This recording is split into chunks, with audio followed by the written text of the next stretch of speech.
Hello everyone and welcome to session 12, which is the final session for soch311. So congratulations on making it through to the end. Okay, so let's make a start. So the reading for this lecture is chapter 3 from the textbook, and then there are several other additional readings there as well, as listed on the slide. So kind of two main things we're looking at in this session. Firstly, moving towards a model of integrative medicine, and so looking at how CAM sits within that particular model, and then considering issues related to, well, kind of in two parts really, the second part, so it's more like three parts. So we've got the integrative medicine, then we're looking at e-technologies, and then after that we're looking at law and ethics. So integrative medicine, a term I'm sure you're quite familiar with already. It's a philosophy of healthcare with a focus on the individual patient and the individual patient's care, and combining within that care the best conventional Western medicine with evidence-based complementary medicine and therapies within the mainstream medical practice.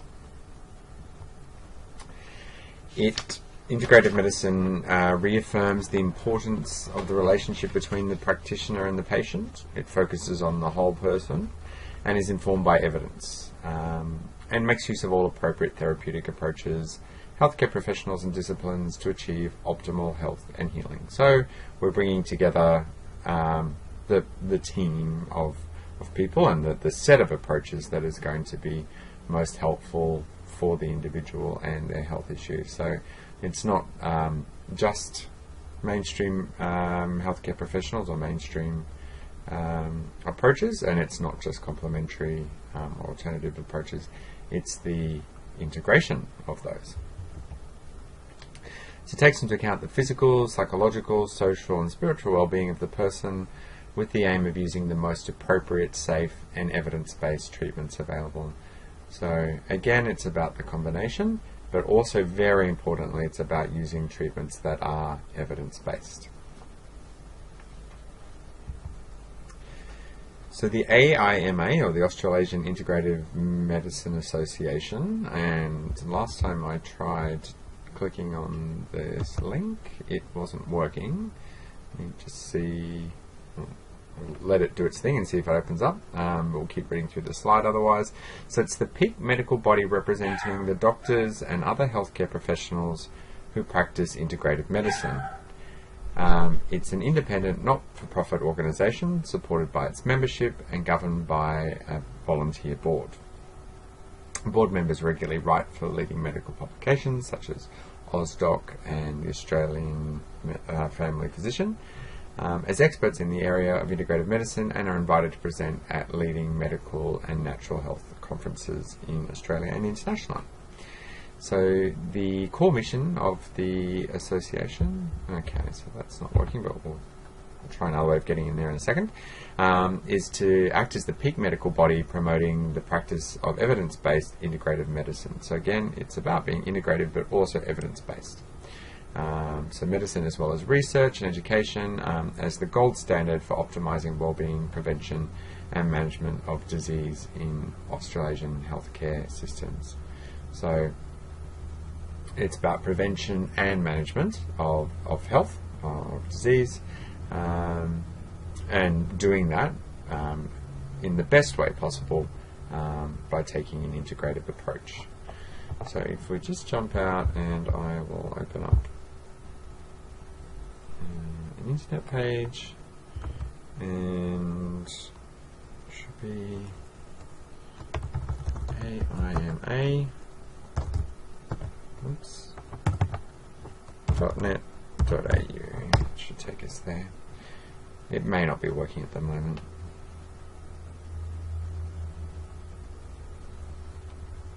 But that is the website.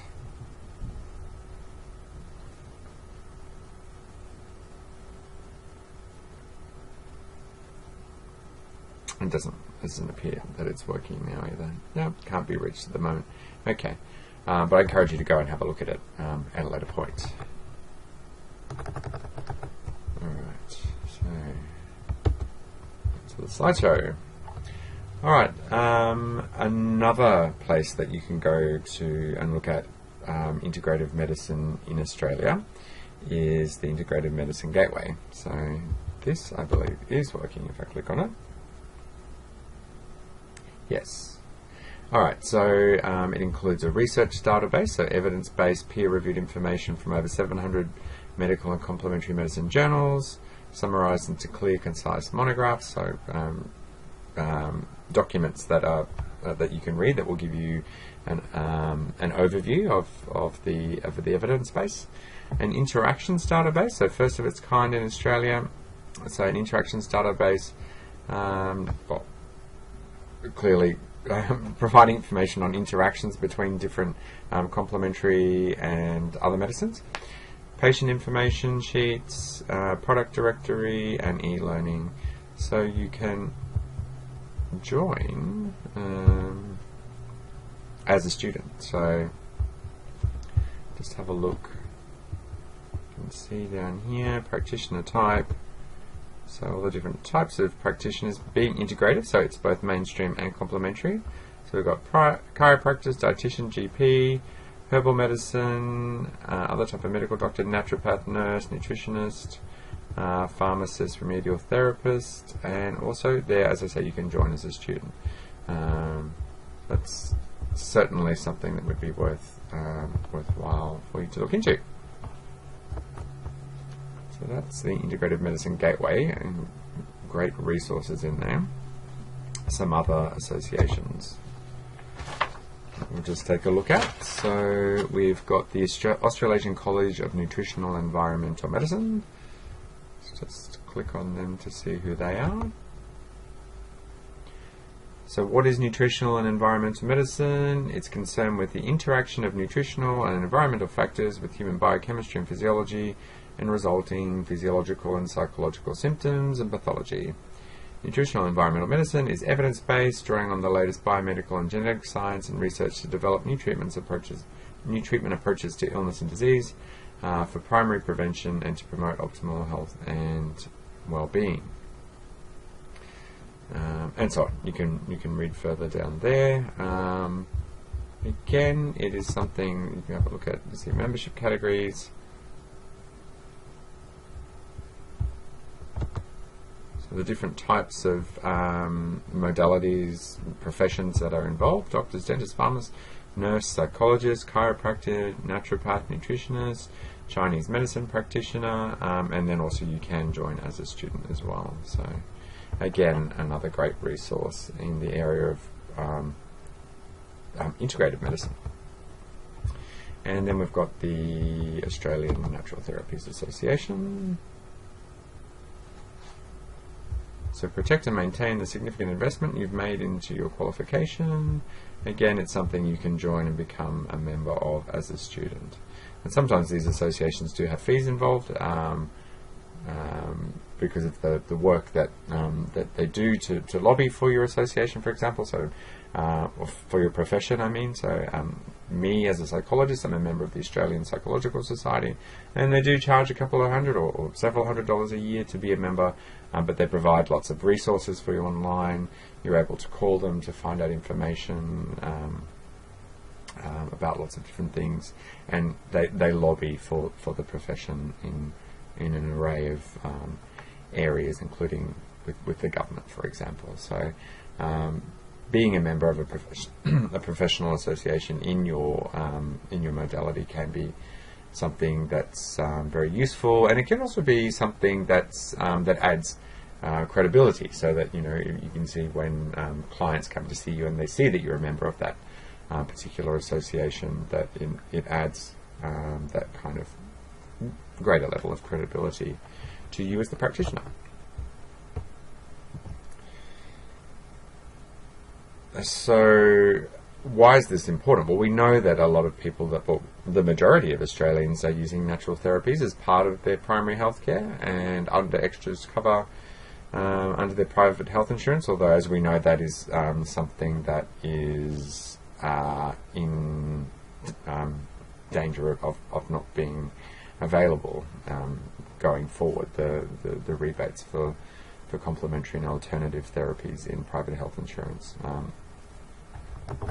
But as it says there, naturopathy, herbalism, so Western herbal medicine, and homeopathy have been part of private health insurance extras cover since early 2000, and other natural therapies have been added to extras cover in more recent times, and that's coming from the change.org petition to stop the removal of private health, of natural therapies from private health insurance. So something that is important, well, clearly because it's something that you're studying, but also we can see the reasons why it is so important, because it is something that the majority of Australians use, and because it's something that does face certain threats. We'll talk more about those professional organisations in the next section. Well, the regulation around the different modalities, and that the so joining your professional organisation can be something that, as I was saying before, adds that greater credibility to what you're practicing.